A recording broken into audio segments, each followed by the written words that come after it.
I'm going to show you how to make any kind of proxy, and I mean any kind, from the simple basic land and printer proxies to custom card proxies that actually look really good. And I'm not doing this because I got super sick and didn't want to do a regular video. I want to do something easy. I'm sorry. I just wanted to do something easier. I'm human. I got really sick after a trip and I didn't want to do that.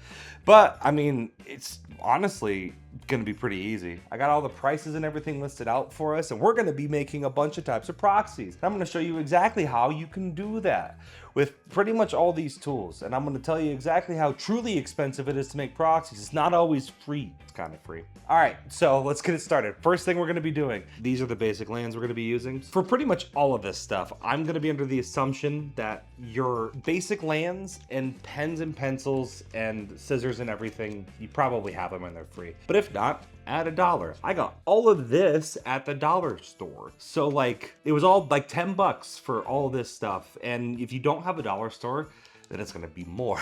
This Sharpie was $1. I had these for free. And I also got scissors, and I already have scissors, but I can't have too many scissors. You might be able to have too many scissors. I have no idea. That is up to jury of my peers. Cool, so there's different types of pens. This is a gel pen, and get that little plastic nib off there. This is a gel pen, and gel pens are really nice because with the gel pen, it just gets better ink flow, but you could use ballpoint in any other way because this is essentially just a ballpoint pen. This is a regular Sharpie. It's got a regular Sharpie nib. As long as you don't press too hard, you're not a toddler with your pressure, you should be fine with just a regular Sharpie nib. But if you do get one that's like really worn down, I might recommend getting one of these finer point pens.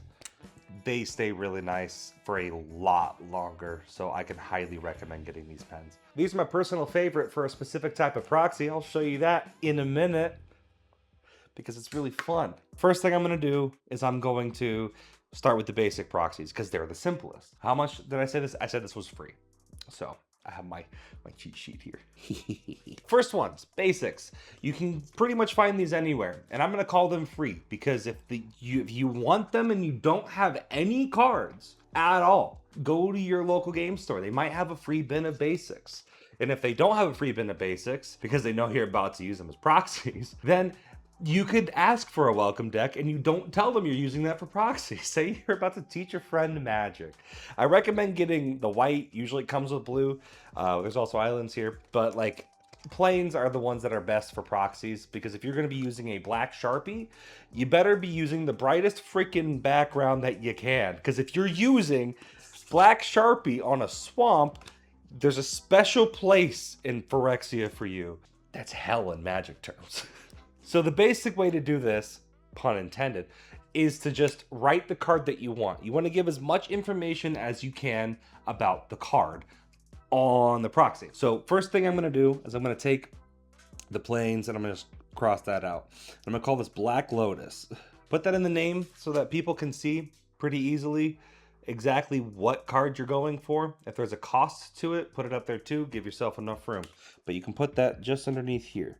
So I'm going to just do 0 and then a circle because we all know that's a big fat goose egg. I'm an artiste. Do not DM me. And then this is just an artifact now. And then it just can tap, sack, add 3. Bam. Easy. Look at that. Now I have a Black Lotus. Who's going to know? Nobody's going to know. It's a Black Lotus now. It's a Black Lotus. That's how easy it is to make whatever proxies you want. Now, if you are evil, you can do it on a swamp. It's not impossible, but a play group we used to play with a lot, would say that it's not a true proxy unless it's on a plains, and I think that was more of a joke than anything, but it's honestly better because it's brighter. It's a lot brighter. Let's see, questing beast. 4 green, I think is what it is. Creature beast. I'm gonna be here for a minute. This is gonna be a fun time. Oh, what does it do? It has, I imagine, vigilance, haste, and trample, and protection from planeswalkers. And whenever it deals combat damage to a player, it deals that much damage to target planeswalker that they control. Don't forget, it can't be blocked with creatures with power 2 or less. I don't have space for that, Steven. Steve and I ran out of space immediately. 6, 6. No. It's a 4-4, I thought. No, it's a 4-4. Of course it is. This is bad. This is really bad. So you can't read what's in that middle part, can you? Yeah, it's difficult when it's just black on black. Swamps are difficult. Don't do swamps. Simple stuff. You need to do plains, islands, forests. Now, if you have a qualm with destroying cards, which I understand that a lot of you could, there is another way for you. And that is this next way, which does actually start to cost something. So you can get index cards. No, it's not going to be making your own cards out of index cards. You could use a ream of paper, or you could use whatever. So if you have some sort of paper around, a composition notebook even would work, and that's like $1. What we're going to do is we're going to write not on the card, but instead we'll write on a piece of paper and slip it between a card and a sleeve. So these are sleeved cards. Don't worry, this is a secret mouse tool we're going to use later. Between the card and the sleeve, you can put a piece of paper. You don't necessarily want to just have a bunch of random proxies with the cardstock, because if you can tell the thickness difference, like this is pretty thin. It's not that actual thick of a card. It's pretty much just paper. But you don't want it to be like thick, like this is very thick. We're using it a little bit later, but like this is essentially just a card. This is paper. You can make use of the lines that these have on them naturally, because lines can help you. Lines can help you a lot. Yeah. Why are you getting closer? With these, you can just do the simple stuff where you could just measure out about how much you'd want, and then you could just tear it. Or in this case, you could also use scissors, but we're doing our best here. So we're gonna go ahead and I'm gonna just call this Quirion Ranger. Cool. So now I have this. I have enough room to even put my own art in there. All right, and all I gotta do is I just gotta put it in here, and Viola, it's good. It's not that bad. And this, better than nothing. You at least remember what it's supposed to be doing. You have all your ideas done. It's better than nothing. Let's do better than nothing though, because we have the means. The next level up is unnecessary depending on your outlook on life, but I do recommend this in a fun way. That's where these cards come in. I actually have a bunch of these. These are blank playing cards. Now, with these blank playing cards, you can make whatever you want out of it. I know that infinite tokens are a thing. You can use infinite tokens for as much as you want, but I prefer these because they don't smudge and you can use them just like infinite tokens, which can proxy tokens whenever you need them. And they're only like $10 on Amazon. And so you can use them for custom cards. It's kind of what they're designed for in a way. But you can write whatever token you want on it. And then, like, say you're going to give somebody an elephant for some reason. When you're giving them the elephant, you don't have the elephant. So you can go elephant. And then you can, you know, draw them a fun little elephant. Cool.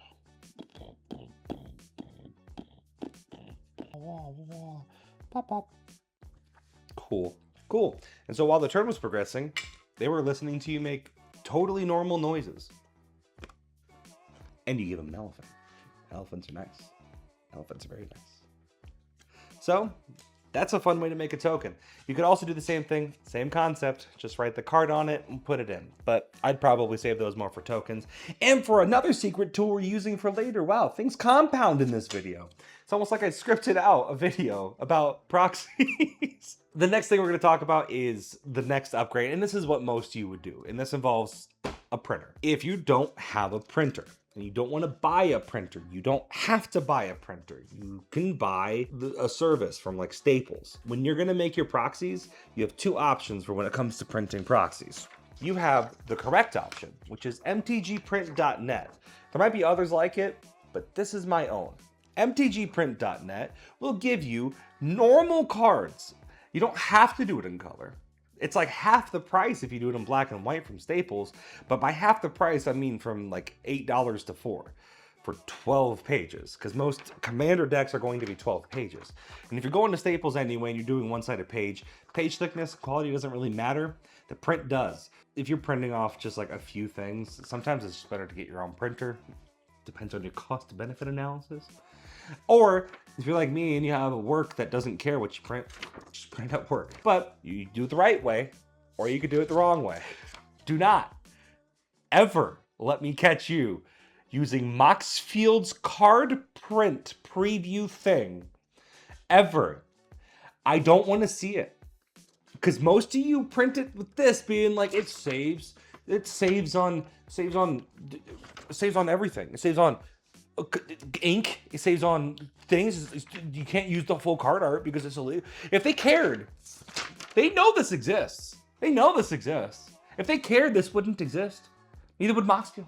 Neither would Scryfall. But they don't care because you're not using it to make proxies that you're selling off as real cards. They have protections in place for that, and a bad actor is going to do it even if they don't take down mtgprint.net. Don't do this. You tell me. These are not the same things on the page. Where are the creatures? Huh? Where are the creatures? John? I digress. So you should do the right way, mtgprint.net. It doesn't have to be in color, but at least if it's not in color, it'll look like the card is supposed to in black and white, which is a very easy way to get this taken care of. You can take these and just the same, you can put them in sleeves. And I don't know if you noticed it, but they've been here the entire time. Look at this. All of these are printed off mtgprint.net and they're put in the sleeves. You wouldn't be able to tell that this isn't normal Magic cards. And in fact, a lot of the time I forget that I'm not playing with normal Magic cards. There are some things that'll happen like this where it just kind of goes off a little bit, but it's not that big of a deal. So if you want to do the staple service, I mean, the most expensive you can get it, and that's with like cardstock, and that is essentially as thick as this. Like it's 110 GSM, which is a very thick cardstock. This is about what that is. So you could print it on stuff like this, and that would probably run you about $10 in full color at most for all 12 pages. So really the most expensive part is whether or not it's in black and white and color. So pick that battle however you want to pick it. But for the most part, it's nicer to other people to make it easier for them to just not have constantly be reminded that like, oh, this is a proxy, this is a proxy.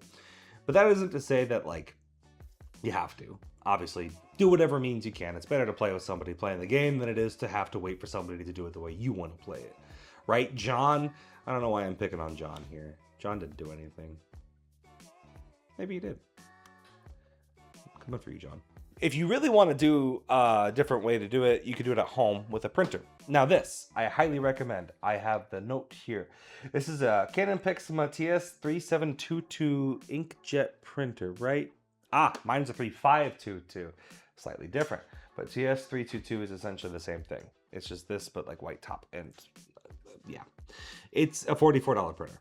It's not much. In fact, most ink replacements that you would get are going to be more than $44. So for that printer, from what I could tell, it's the same thing as this essentially. But the ink replacement is actually the cheapest that you can get too. So if you wanted to get the regular ink replacement, it's like $25. And if you wanted to get this ink replacement, which is the extra large version, that one's going to run you a little bit more, but not too heck of a lot more.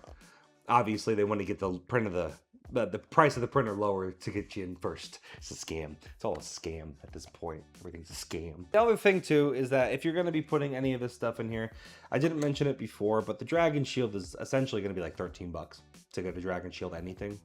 Because Dragon Shield sleeves, if you're a Magic player and you've ordered cards, odds are you have a sleeve of some fashion.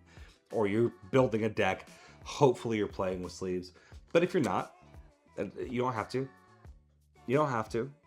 If you're not, Dragon Shield would be the ones to go for. I could be the pedantic guy and be like, technically you could do with penny sleeves. Don't. Protect your cards. Penny sleeves are the worst way to do it. You wouldn't even be able to functionally play with those. But that is essentially it for if you're playtesting. That's essentially how you're going to be wanting to playtest. This first section is entirely about getting cards for playtesting and getting all the stuff for like, I just want to see if this deck works. Those are those types of proxies. But what if you want to do the other kind of proxy? The one where you're like, wow, my waifu looks great as a commander. Please don't send me your waifus. But what if you want to make your waifu? Bring her to life. Wake me up inside. I can't wake up. So we're going to go ahead And I'm gonna show you my process, start to finish, that I have honed in, perfected the blade. My entire life, bring it in. My entire life, I've honed the blade, and I've been able to figure out the best way to make proxies. I want to show you. It's pretty okay, actually. But I haven't tested it with this yet. It just came in the mail. If I really need to and it becomes bad, I will find my old version of this that I actually honed in. So you can see through this. It's meant to be like a window decal. You want these to be printable on inkjet printers.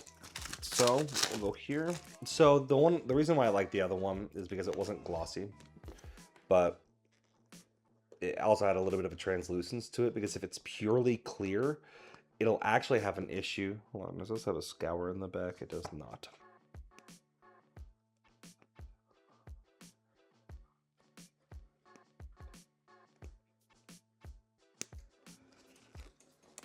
You need some tweezers. I did it. So it's essentially clear. This stuff is printable, and when you put it on, it'll have the ability to stick to whatever. And that's kind of what these are meant for. They stick to them. They stick to them. Essentially, what you would be able to do is print your proxy onto this, on this part of it, peel it off, and then stick it to here. No glue necessary. So I'm going to show you all my techniques, both digitally and physically, to help you get every step of this process done. Now, what do I recommend to use? Honestly, I do recommend these. These blank playing cards are perfect. They are magic card size. Like, they are genuinely the size of the magic cards, which is not a coincidence, I imagine. Not a coincidence at all. You want to get these blank playing cards, and then you can make essentially what looks like real magic, in the sense of, like, it looks like an actual magic card.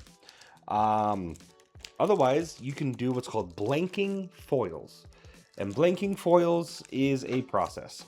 And I have a few here to try out, and they're all from newer sets than what I've done this last. So we will figure out whether or not it's easy, but I'll explain what I mean in a second. Let me get this set up and explain what I'm gonna do. So this is what you're gonna need essentially. And all this, just most of this is what you're gonna need to do the blanking of a proxy. So not this, not this, not this, not this. Actually, you know what? I didn't need most of this. So this is essentially everything you're gonna need to do foil blanking. And it really only works for foils because they have that foil backing, which that foil backing is able to like withstand the acetone, which is just nail polish remover. I got this $1.25 at the dollar store. But it's just nail polish remover, and then you take some cotton rounds, so for like makeup, and you take that out, and then that'll be it. Oh, and you also want gloves, and I can get these at the dollar store, but I didn't see sizes. I just saw glove, so I imagine they are mediums. I have my own. I just wanted to make a point that you could find these at the dollar store. Most. They say most. Fits most. Well, I am the most, so let's figure this out. Bam. It's large. We're good. It's medium. We're good. I could tell the moment I put them on that it was mediums, and I was like, oh. So when you're doing this type of proxying, it's important to be in a well-ventilated area, or at least be comfortable with the fact that it's nail polish remover, and understand the exact risks of like smelling this for a long period of time. So don't be dangerous with it. It's highly flammable, and it can be pretty volatile, especially irritating to the nose and eyes. Double glove one hand. Other hand could be free to do whatever it wants. Ooh, ooh. That's all it can do. Weird. All right, there's a ghost in here. We gotta get the ghost. Now I have these makeup removing swabs.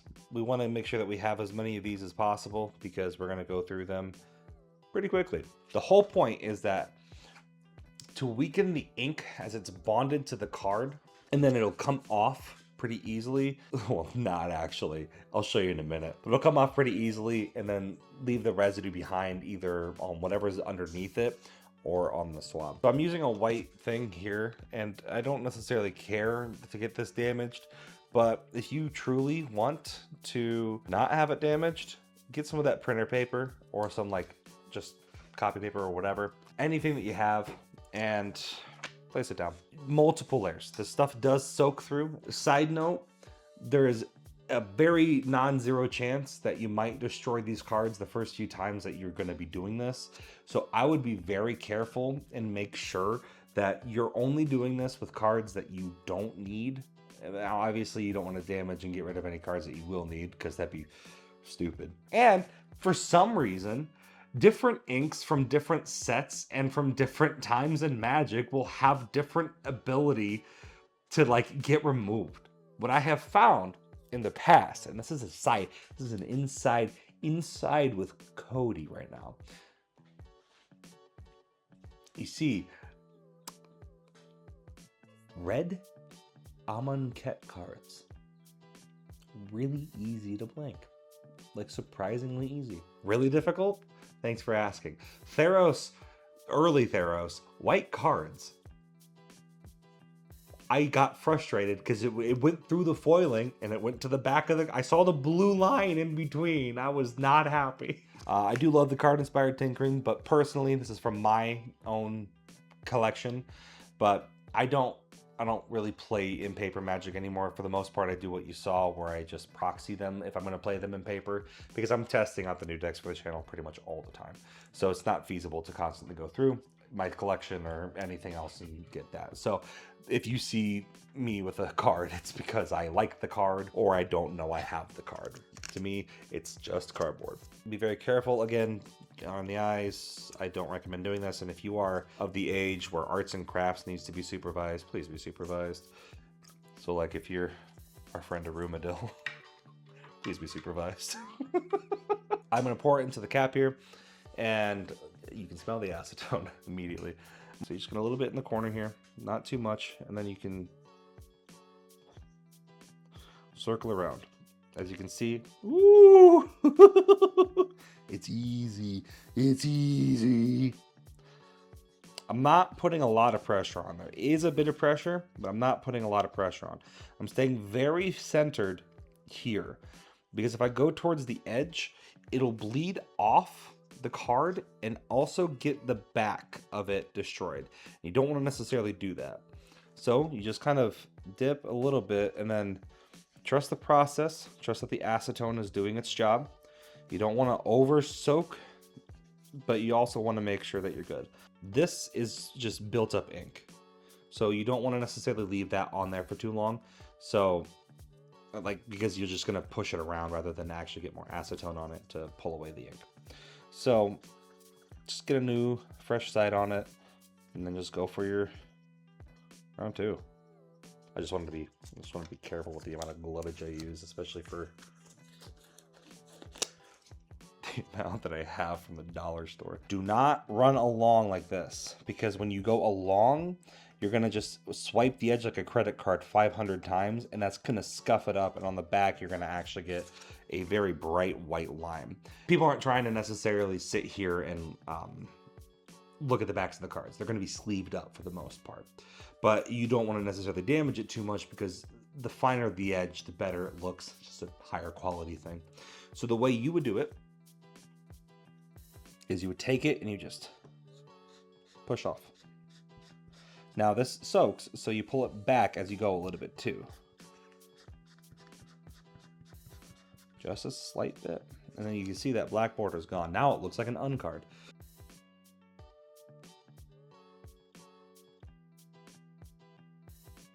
Don't try and tread over ground too quickly, because obviously you want the acetone to be gone before you do that.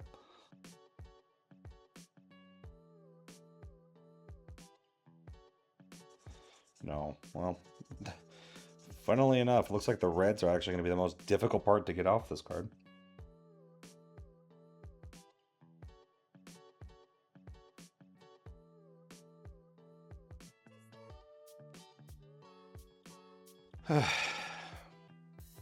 I want to see how easily it is for the black card. This is from the, what is it, Foundations 25 or whatever. Foundation set. Not from when they did foundations at sets, but like the most recent one where it's like foundation.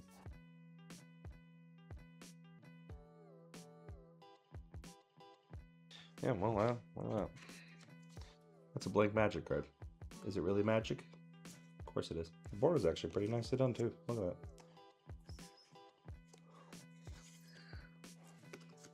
Actually, kind of proud of that. But next step will be getting actually the proxy to print. So if you want to print the proxy, you need to be able to have something to print. And I already did. So before I did this whole process, I did a recording. Really fun recording. It was great. It was like 2.5 hours. I will condense it. But I just showed the process of me thinking about what I wanted to proxy and thinking about the deck that I want to actually make a proxy commander for, and the process of thinking what I would want to make with it and do all that. So I documented it. I'm gonna make a condensed version of it for you, so you don't have to worry about any of that being way too long. So I'm gonna use Elminster as the example here because Elminster was an evergreen one of mine from way long ago, and when I got rid of him, I started to miss him a lot, because he's one of my favorite decks that I built. I use Photoshop. It's because I have Photoshop. I just have access to it. I know, Adobe, evil. I can just as easily use GIMP. GIMP is an option. I have GIMP. I'm really good with GIMP. It's actually what I learned to use stuff on. It was a bit of a switch to Photoshop, but Photoshop has some quality of life things. You also have Krita. Krita's really good if you prefer the drawing aspect for stuff like Photoshop. But otherwise, they work both really well. So now we just got to do the thing of like thinking, what would Elminster be as a, what would Elminster be in a proxy? That's a great question. I don't know. He's an old man. He's cranky. Remember that old man that ate paint? Like, that old man that like ate a can of paint. He was okay by the end of it, but like that image of the old man with the can of paint. I think I'll use that one. I put a wizard hat on him and then just be like, oh, mister. Let's get him in there. Old man.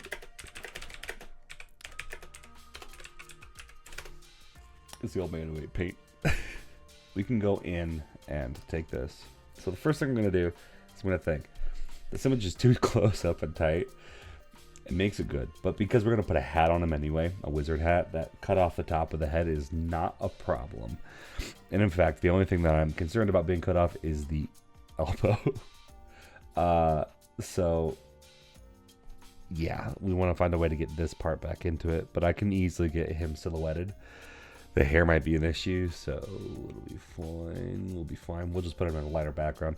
But now I need to get a background scene made for this man. Paint Factory. I don't know. Let's see what Paint Factory images are. Elminster, eater of paint.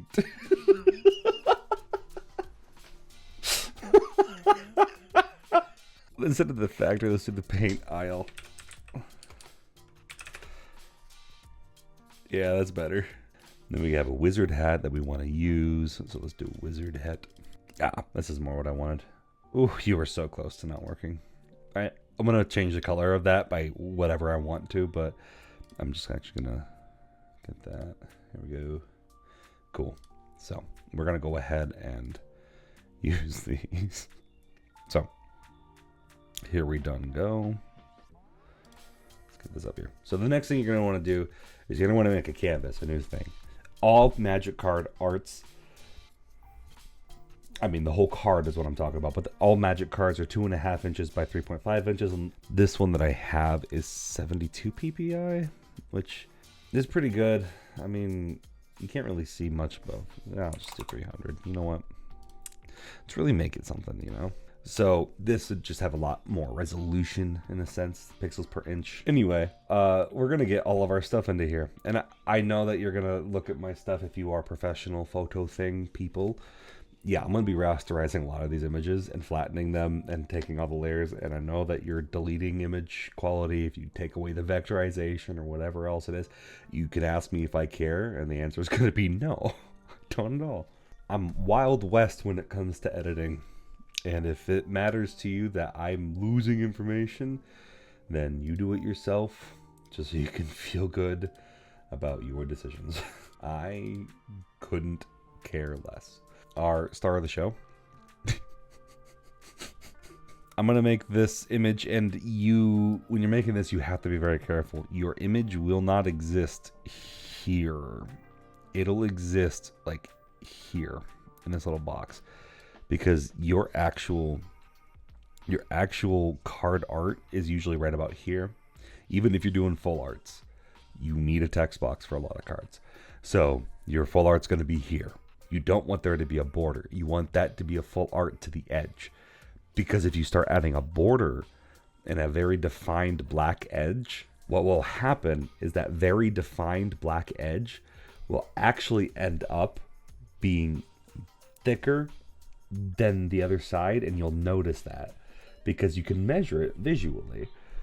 It's going to be very obvious if something is canted or off or any of that other stuff, and you don't want that. So you want to go all the way extended with the art, maybe a vignette, because vignettes are very soft borders. You don't see necessarily that this vignette's darker here than the other unless you're very not great with it.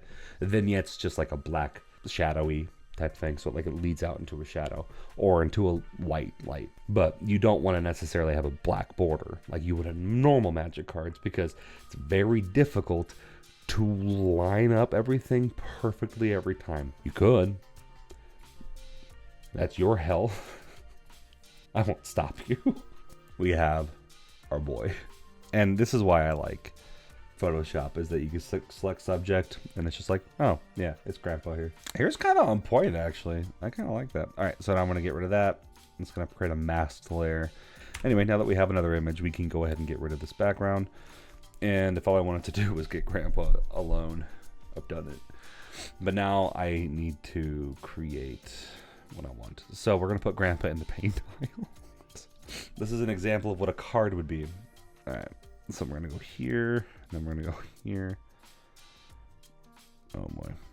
If you need to change canvas size, you would go to image, canvas size, and then you would change. You would select inches, it'd show you what that looks like, and then we go 0.5 inches for this. And then it changes it to a 3.5 inch canvas. I knew it was going to be off, but I was like, it shouldn't be that off. There it is. So this is about what you would see for like the area in which you would find our gentleman. So what we could do is we could put this in the background, and we can take this opacity and put it all the way down.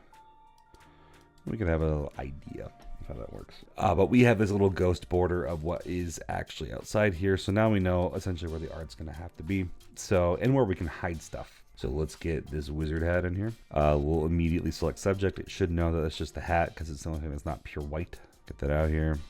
And then this on grandpa.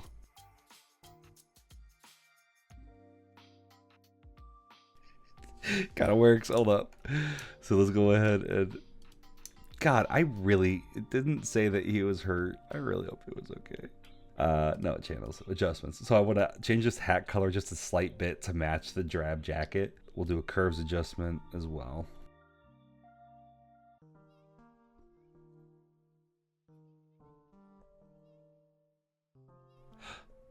Yeah, that's it. Cool. So now grandpa has a hat and he is not, all right, this is, I believe, the paint store. Yep. So now I want to center the pole.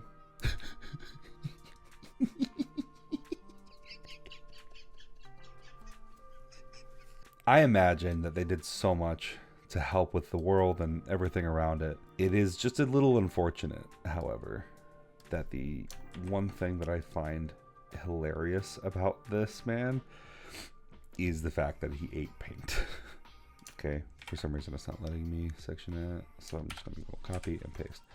So now we have a section of this that we can line back up to where it was, and then I can take this, hold shift, and then I can stretch it down. Gives a little bit of perspective warp. And then it's a little trick you could just do to, because nobody's gonna look what's down here necessarily. I don't know why I love this so much. I just keep thinking of the name I'm gonna put into this card as I'm making it here, and it's just getting me so much. I mean, essentially he's there. So I'm gonna add a little bit of the drop shadow. And so then we'll do that, and then I'll do an adjustment with the curves to make him look more like he is in this scene. Oh, the slightest thing. How you doing, Grandpa? This is the very slightest thing. I'm gonna do this by hand.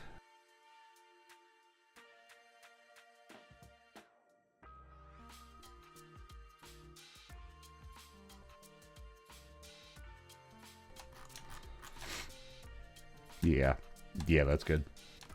I like the way it looks. This is what the creative process truly is. Good enough. I'm gonna do a layer above the vignette. So I'm gonna just do this. I'm gonna take the paintbrush and the black, and then I'm gonna also we should rasterize this. So now I'm gonna go ahead and make sure I'm on a soft brush. Hardness doesn't really matter with this, I've noticed. But I'm gonna click here, hold shift and click, and it'll make a line perfectly from one of that area to the other. I'm gonna click, and then click over here, and then click over here, and then here. There you go, pseudo vignette. And it honestly looks just fine. And the only thing I would change is the fact that it's not a hard border, so you're not going to see a very hard measurable difference. On the inside it's not hard, on the outside it is a harder border, but now you can have that little bit of wiggle room that visually won't distract from the fact that it's not 100% center.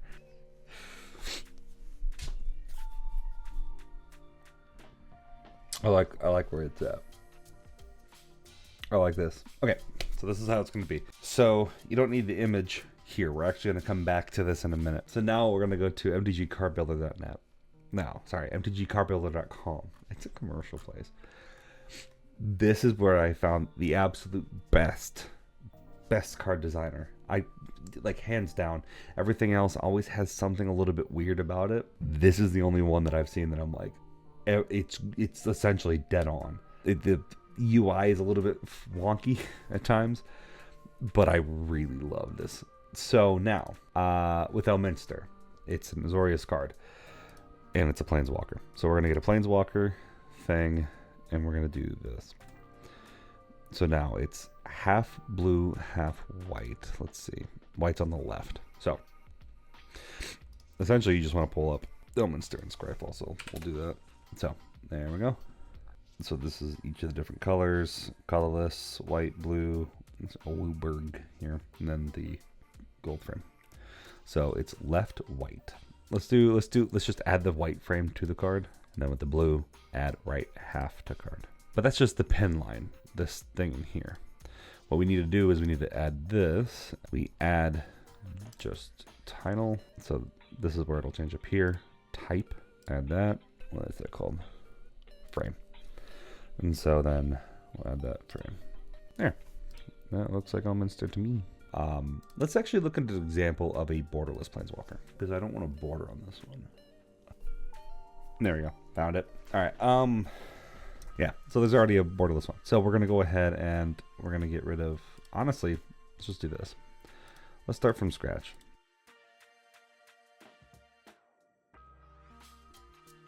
So anyway, now we have all this, and here is the thing that I changed. Was it nicknames? Nickname. See, add a nickname. Nickname. Add right half to card. If you leave this is just a little thing. If you go back to like regular and then you go back to text, it's not going to think it has a nickname. You have to leave this tab specifically in nickname. Then it'll know that it's going to be nickname.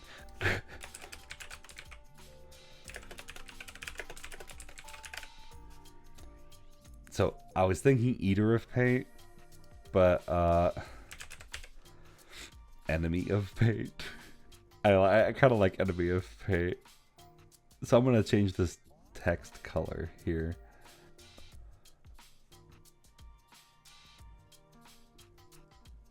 Why do you have a shadow? Oh, because it is actually trying to... Okay, fine. You've convinced me. I'll get rid of the gold border. Grandpa Painter's Bane. Title. Elminster. And that goes there. And look at that.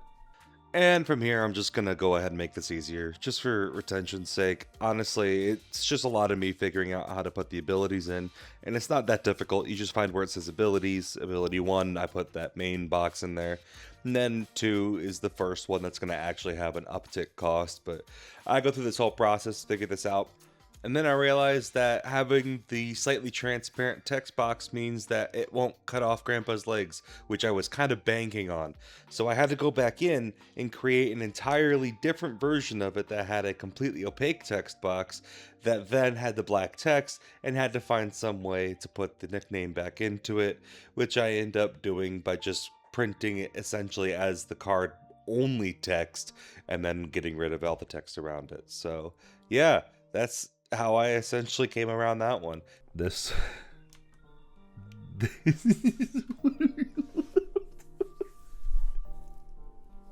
Ta-da!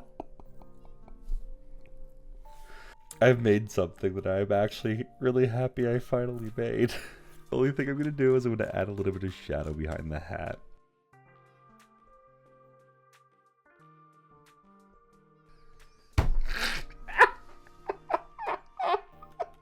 And we're going to move on to the next step. So what we're going to do now is we're going to essentially take what we had and put it in a document that can actually have the correct dimensions. Now, you are free to use Word for this.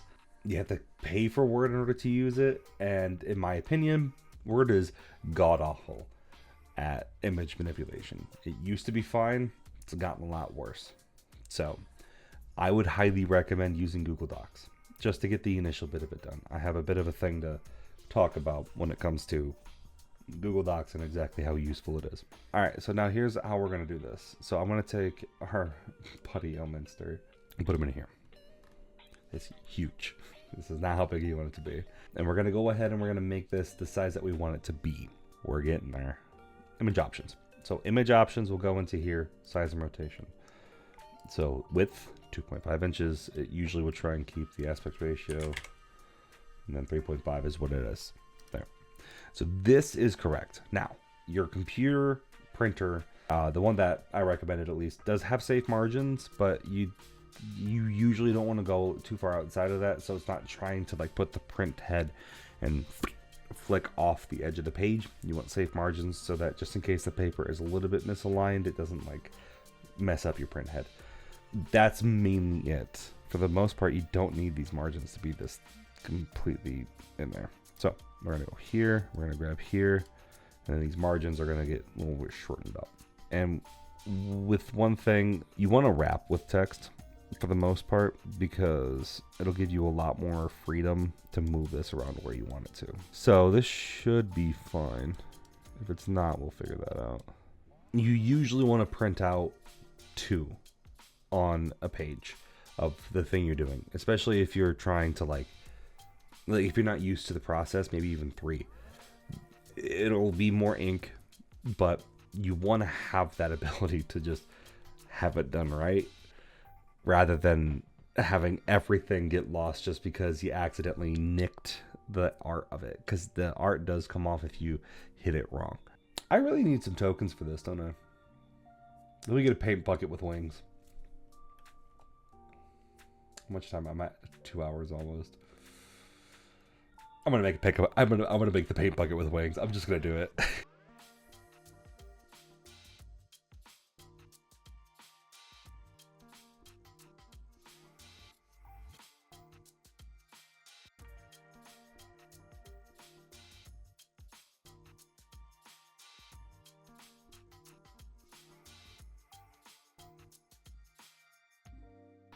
Cool. So this is how I would structure the page so that you have so that you have everything within enough space to give itself to print, and then enough area in between each to cut. Here's the other main thing. Do not print directly off of this into your printer. Do not just go from here and print. Worst thing you can do. You want to have a high quality image. First thing you need to do, save it as a PDF, and then get Adobe Acrobat Reader, or just download, the PDF viewer or whatever from there, because this is going to be the most important part. So you, at least for this one, you want to make sure you're not printing in grayscale. That means it's just going to be black and white, and you do not want to have the save ink / toner option selected. You want to make sure it's not selected for fit, blah, blah, blah. Actual size works. Fit will do a weird thing if it's not exact, or just custom size 100%. All this is ready to print. Hi, new printer. Old one wasn't working. So this is literally the one that I wrote down on here. So yeah, I literally bought the one. I mean, it's the same exact thing. It's the same exact thing, but this is, the top is now white. That's new. There's the old one. Bad printers go in the timeout corner. Anyway, so I did a test and it's all working good. So now we're good to go. So what I'm gonna do is I'm gonna print off the PDF that you saw me make. So all we're really doing here is we're gonna go ahead and we're gonna get this print, and then inside the print, you go to your properties tab, and then you go to where it says standard. You keep it on standard. And then plain paper. Now I've tried to see if I could do it with glossy photo paper, but it doesn't work. This printer just doesn't have that capability. So it's whatever. And then print quality. Change this from standard to high. That way it'll spend more time to get the print right, and it won't necessarily just quickly go through it. You want to make sure it has a decent amount of print quality. And you're okay. And then this has 2 pages on it. So I'm just gonna go ahead and I'm gonna current, just print the 1 page. And then make sure it doesn't say like shrink oversized pages, because this is an oversized page. You do not want that. You want a custom scale 100% or actual size or whatever. This will print it exactly how we have it in here. This will make it so that whatever this is, the formatting we made, is exactly what appears on the page. But yeah, make sure everything else is good in this preview, and then you just hit print.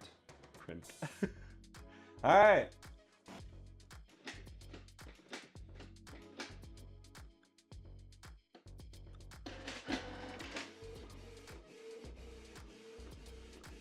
Oh, I put 2 of them in there. I know it looks good because I'm gonna quote one of my favorite YouTubers. Through the secret of doing it twice, I know that this is gonna turn out really good. Technology Connections. If you don't know who Technology Connections is, I'm glad I can be the one to introduce you to them. But anyway, that's what it looks like. Very high quality print. This is very good paper. Very good paper indeed. Do not touch, it will smudge. What I will do is I'll put on glove. Mediums might actually work best for this because it will stop me from having wrinkly fingers on the gloves. Because if you have the gloves that are just your size, a lot of times the very tip ends of your fingers will just be a little bit wrinkly. So this one, when I put it on, because it's a medium, smooth as a baby's bottom. So we're gonna make it with these proxies now. And so I prefer to have these cards. Now I do uncoated, non-glossy. The reason why I prefer the non-glossy as compared to what it has like the regular glossy ones is the non-glossy kind of sticks better. And that's really it.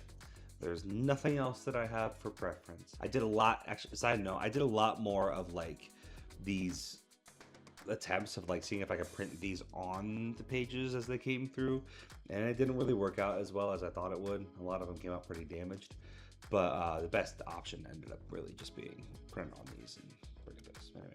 Anyway, so now what we're gonna do is we're gonna craft these. So I would get an X-Acto knife if you have it, but if you don't, just become a Japanese villain. It's actually very dangerous. It can get very long, but honestly, you won't need that for a while. I would take these, and I would get your hands on some Dragon Shields and some KMC Perfect Hits, because these KMC Perfect Fits are going to make it really, really easy to change out sleeves if you ever need to. Plus, it's just nicer to protect the card. The only challenge with it is that you have to be a lot more vigilant about making sure you don't nick the corners, because once again, don't smudge this stuff. It's easy to smudge. You're going to smudge it if you do stuff. You can't smudge it. You can't smudge it. Anyway, first thing we're going to do is we're going to cut away this. By printing the backups here, I give myself the leeway of not having to be 100% perfect with it. But you don't want to touch the art of any of these things. You want to make sure you're pretty careful to only touching the white spaces around and on the edges. All right, remember how hard it was to get this apart first time? Mm-hmm. Yeah, I'm trying to do it again. This time just... Well, the secret is wear a glove, apparently. All right, now it's all see-through. Cool. So I'm going to show you how I do this. Sticky side. Up, face down. Take this card, make sure it's clear of any debris, otherwise known as debris, and then you put it in the top corners here. Now line it up so that you can see it's gonna be slightly larger than the actual card. So line it up so that that line is equal thickness. I don't care. Anyway. And then bend the card a bit down. So this, if you want to get an angle from the front view, your card is going to be like this. And then you can roll your finger onto the top of the card and then roll it through the rest of it. Now, this isn't even. I can tell already. I missed a bit. But that is why we do multiples. It's also been a while since I've done this. But do that. So I'm going to get this one out. All right, I'm actually going to start it from the top again because I like to prioritize the top art, because this bottom bit here where all the black like information stuff is, that can go away pretty easily. You don't need all of that. You would mostly want the top to be lined up well. Enough of the top stuff. So we're going to go ahead and get that in here. And we're going to put that here. Yep, that looks good. All right. And the reason why you don't let it fall flat is obviously just the same thing of like putting on a phone screen. You don't want bubbles underneath of it. You'll still probably get some, but there's there. Now I'm very gently holding it on the top, but now it's printed onto the card essentially. It's stuck there and nothing's coming out of it. And by the way it looks, I did a pretty bang up job. All right, so now is where this comes in. X-Acto knives work really well too, or shaving knives.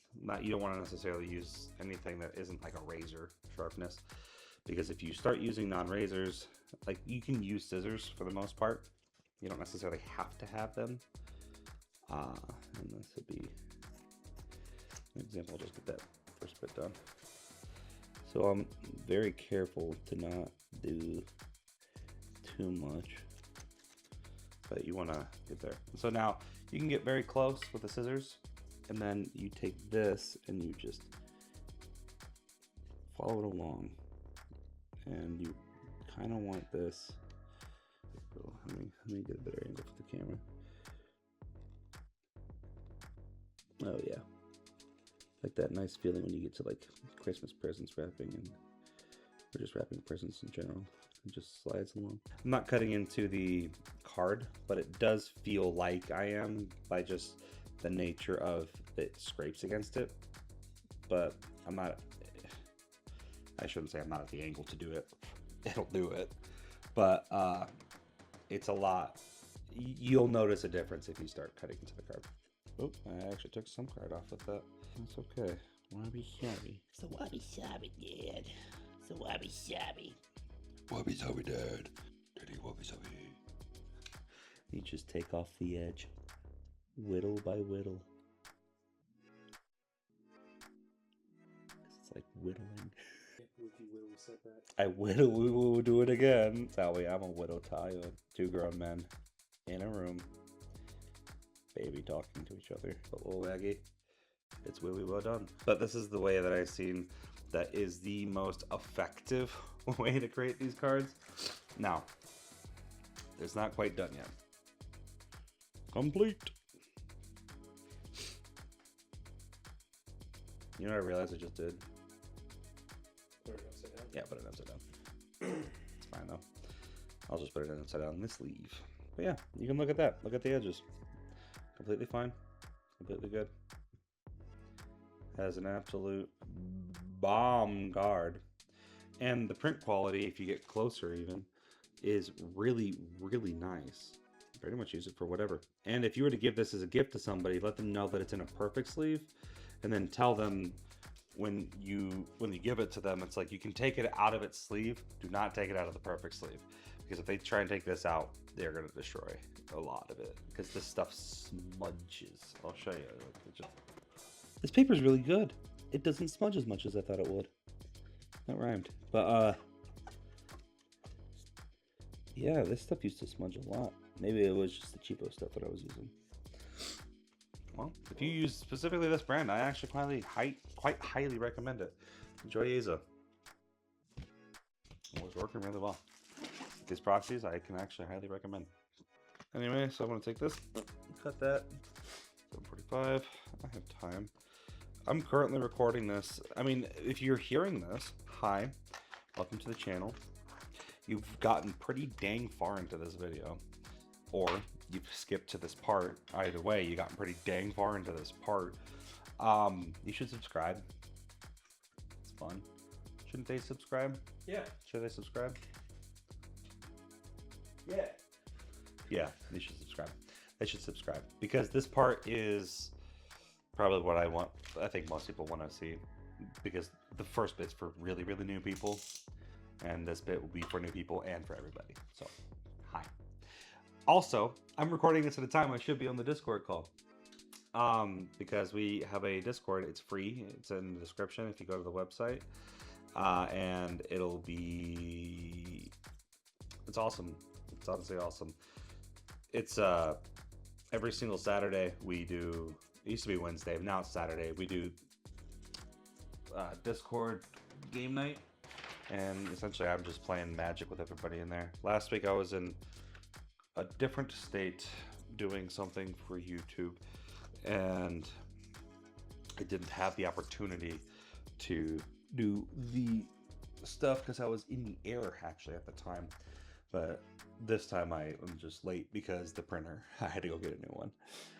So yeah, if you're wondering, as part of the Magic people, that's fine. Anyway, we're doing this one now, the foil one. I'm gonna do it for a token of the fairy dragon for the paint cans, because I like that idea. So I'm gonna do it again. I'm gonna put this on here. I'm actually gonna do it this way. I'll put it at the very top, and then I will do that, because the longer edge will at least give me a better idea. Oh, sprinkle it on. Yeah, it's a little bit off actually. So let's try it again. See that? See that?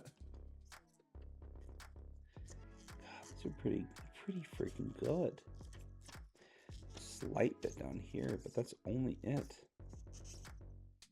Highly recommend this. If ever I make tokens, this is just a slight thing. If ever I make tokens, I would make 2, because you want one for untapped tokens and one for tapped tokens, and that is really it. And then you could do more if you want to. You could do a third for state-based actions or whatever, but for the most part 2 is plenty, just for tapped and untapped. So that's the one that I like.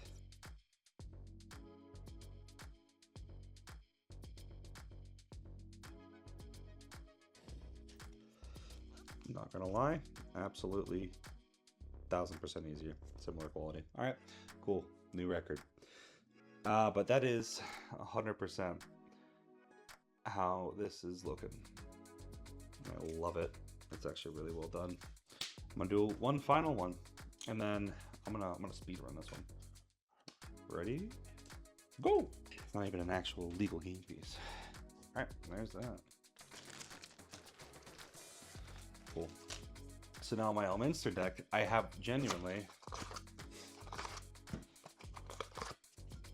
my commander, Elminster, and the fairy dragons that I ended up actually making with these, which are somewhere in there. And then I have now, wait, this one's gonna go upside down first. Grandpa, Painter's Bane. And then the two fairy dragons, which are not sleeved upside down. Two fairy dragons. And this is the final product. And that is how you can make high quality proxies, how you can make any version of proxies, and then just general rules on what kind of proxies you can make. This has been a very comprehensive video, I assume, and to be honest, it's a lot easier to make than my normal stuff. So if this ends up being pretty good, then I might know more of it. Who knows? This is really fun. But maybe other magic related paraphernalia type content. Has anybody ever done like reviews of magic products? No. Maybe I should do that. And my audio kind of crapped out. I did a live read of this, and now I have to do it in post once again, like normal. But I want to give a very special thank you to all of our members of the channel. If you've already supported by subscribing, you could always consider becoming a member. It's the most direct way to support me and everything I do here. And you can become a Decklist tier member, like Picard 001 or Filthy Casual.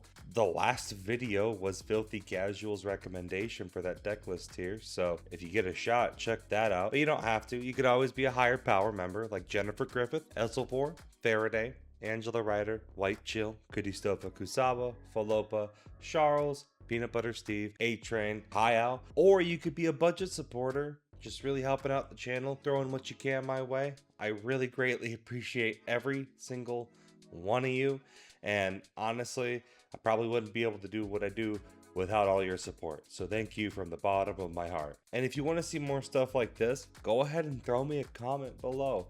This was more long-winded and more informal because I was very sick earlier this week after already taking time off to go on a break. So had no time to do the things I was actually planning on doing. But thank you all for sticking by me and keeping support. Just let me know what you think of this, because if you really do like this, I might do more. Who knows?